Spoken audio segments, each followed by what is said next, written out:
సత్యలోక వాసులు అంటే వాళ్ళు పూర్ణాత్మలు. వాళ్ళు అంశాత్మను తయారు చేస్తారు. ఇక్కడ మనిషి చిన్న పిల్లవాడిని ఎలా పట్టించాడో అలాగా పూర్ణాత్మలు అంశాత్మలను పట్టించి వాళ్ళని జనాలోకంలో పెడతారన్నమాట. వాళ్ళు జనాలోకంలో ఉంటారు. జనాలోకం నుంచి మళ్ళీ భూలోకానికి వస్తూ పోతూ ఉంటారన్నమాట. ఎప్పుడైతే నేనే శరీరం అనుకుని చేస్తూ ఉంటారో వాళ్ళందరూ జనాలోకానికి వెళ్తారన్నమాట. భువల్లోకంలో కొద్దిగా పాపం అనుభవించి, సువర్లోకంలో కొద్దిగా పుణ్యం అనుభవించి తిరిగి జనాలోకం చేరుకుంటారు. ఎక్కడి నుంచి వచ్చారో అక్కడంతా జనులంతా ఉంటారు కనుక జనాలోకం అన్నారు, సాధారణ జనులు. కానీ భూలోకానికి వచ్చి ఒక మహత్వాన్ని సంపాదించుకుంటే సాధారణ జనులు కాకుండా ఒక మహత్వ తత్వాన్ని సంతరించుకుంటే వాళ్ళు మహాలోకానికి వెళ్తారు. అక్కడికి వెళ్ళినా మహాలోకానికి వెళ్ళినా మళ్ళీ తిరిగి రావాల్సిన భూలోకానికి. ఎందుకు?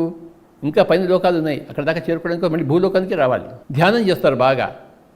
భూలోకంలో ధ్యానం చేసి మళ్ళీ చనిపోతారు అనుకోండి, అప్పుడు తపోలోకానికి వెళ్తారు. ఇంకా తపస్సు చేశారు కదా. ఇక్కడ కృష్ణ పరమాత్మ ఏం చెప్పాడంటే ఆ బ్రహ్మభవనాల యొక్క పునరావర్తన. నువ్వు బ్రహ్మలోకానికి వెళ్ళినా, తపోలోకానికి వెళ్ళినా, 6వ లోకానికి వెళ్ళినా నువ్వు తిరిగి మళ్ళీ భూమి మీదకి రావచ్చు. ఎందుకంటే నువ్వు 7వ లోకానికి చేరాలి. అది సత్యలోకము. ఇక్కడ భూలోకంలో సత్యం సంపాదించుకోవాలి. పాపము పుణ్యము కాదు, సత్యం సంపాదించుకోవాలి. ఏమిటి సత్యము? అందరిలో కలిసిపోవాలి.